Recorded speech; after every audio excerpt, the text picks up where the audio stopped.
اللہ رسولہ الکریم اما بعد فاعوذ باللہ من الشیطان الرجیم بسم اللہ الرحمن الرحیم یا ایہا الذین آمنوا اتقوا اللہ وذروا ما بقی من الربا ان کنتم مؤمنین۔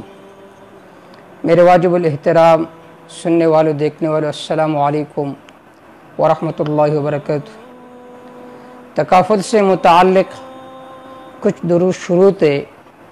پچھلے درس میں ہم نے یہ بات ذکر کی تھی کہ تکافل کے اندر سود کس طرح پایا جاتا ہے اور سود کے بارے میں جو وعیدیں ہے وہ ہم نے ذکر کی۔ آج کے درس میں ہم دو باتیں اور ذکر کریں گے کہ اس تکافل کے اندر جس طرح سود پایا جاتا ہے اسی طرح قمار اور غرر پایا جاتا ہے۔ قمار کہتے جوا، جو کہ عام طور پر مشہور ہے۔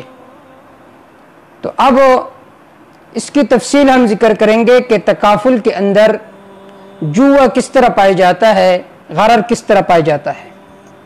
تو تکافل کے اندر پائی جانے والی دوسری خرابی قمار ہے۔ قمار جسے اردو میں جوا کہتے ہیں، اردو میں قمار کو جوا کہتے ہیں۔ اور قمار کی حقیقت یہ ہے کہ دو یا دو سے زیادہ فریق آپس میں اس طرح کوئی معاملہ کرے کہ جس کے نتیجے میں ہر فریق کسی غیر یقینی واقعے کے بنیاد پر اپنا کوئی مال فوری ادائیگی کر کے یا ادائیگی کا وعدہ کر کے اس طرح داؤ پر لگائے کہ یا تو بلا معاوضہ دوسرے فریق کے پاس آپ کے پیسے چلے جائے اور یا دوسرے فریق کا مال پہلے فریق کے پاس بلا معاوضہ آ جائے۔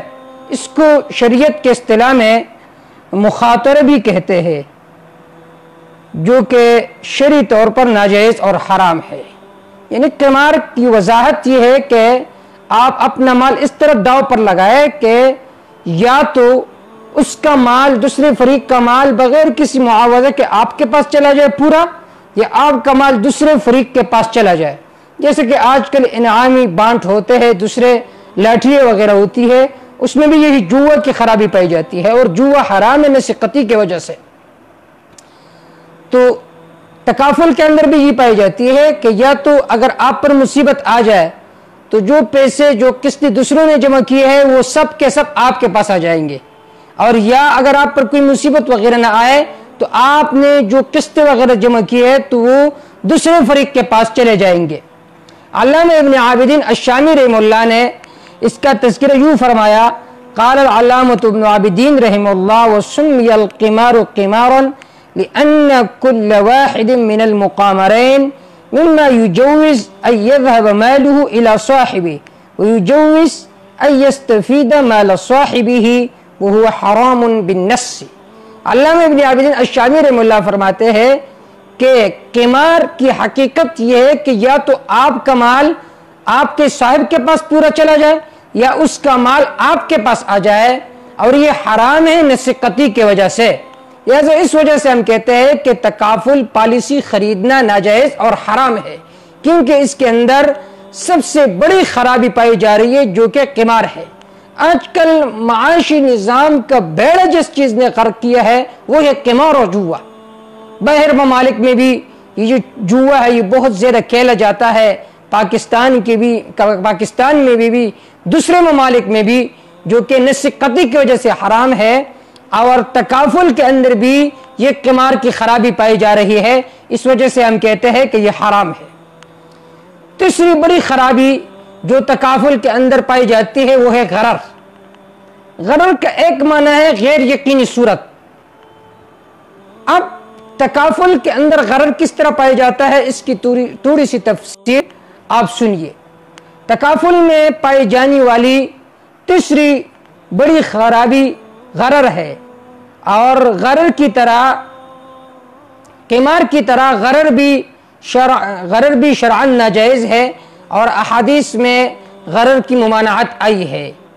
تو جس طرح قمار حرام ہے اسی طرح غرر بھی حرام ہے۔ حدیث پاک میں آتا ہے، عن ابی ہریرہ رضی اللہ تعالی عنہ نہا رسول اللہ صلی اللہ علیہ وسلم عن بیع الحصاة وعن بیع الغرر مسلم شریف میں یہ روایت موجود ہے کہ آپ صلی اللہ علیہ وسلم نے بیع الحصاد سے منع فرمایا، کنکریوں کے بے سے، کہ زمانے جاہلیت میں یہ ایک قسم کے بے تھی کہ بائی مشتری سے کہتے تھے یا مشتری بائی سے کہتے تھے میں پتھر پھینکوں گا اور جس پر بھی یہ پتھر لگ جائے تو مبیعہ آپ کے ہو جائیں گے۔ تو چونکہ بعض دفعہ وہ پتھر ایسی مبیعہ پر لگ جاتی تھی کہ جو مشتری کو پسند نہیں ہوتی تھی، اور بعض دفعہ قیمتی چیز پر پتھر لگ جاتا تھا، بائی وہ نہیں چاہتے تھے کہ یہ چیز مشتری کے پاس چلا جائے، تو اس وجہ سے آپ صلی اللہ علیہ وسلم نے بیع الحصاد سے منع فرمایا۔ اسی طرح وعن بیع الغرر، بیع الغرر سے بھی آپ صلی اللہ علیہ وسلم نے منع فرمایا۔ تو لغوی اعتبار سے غرر کا معنی ہے غیر یقینی کیفیت، اور اصطلاح شرع میں غرر ایسے معاملے کو کہا جاتا ہے کہ جس میں کم از کم کسی ایک فریق کا معاوضہ غیر یقینی کیفیت کا شکار ہو، جس کا تعلق معاملے کے اجزاء سے ہو، یعنی کسی نہ کسی فریق کا جو پیسے ہے وہ ایسی چیز کا شکار ہو جو غیر یقینی صورت ہے، اور تکافل کے اندر یہ چیز پائی جاتی ہے۔ تکافل کے اندر کثیر خرابی موجود ہے، ایک سود اس کے اندر موجود ہے، دوسرا اس کے اندر قمار موجود ہے، اور تیسرا اس کے اندر غرر موجود ہے۔ اس وجہ سے ہم کہتے ہیں کہ تکافل اور انشورنس، بیمہ، یہ تینوں ایک چیز ہے، اس میں کوئی فرق نہیں ہے، صرف الفاظ کا فرق ہے۔ اگلے درس میں ہم انشاءاللہ کچھ اور ضروری باتیں ذکر کریں گے تکافل سے متعلق۔ وما توفیق الا باللہ۔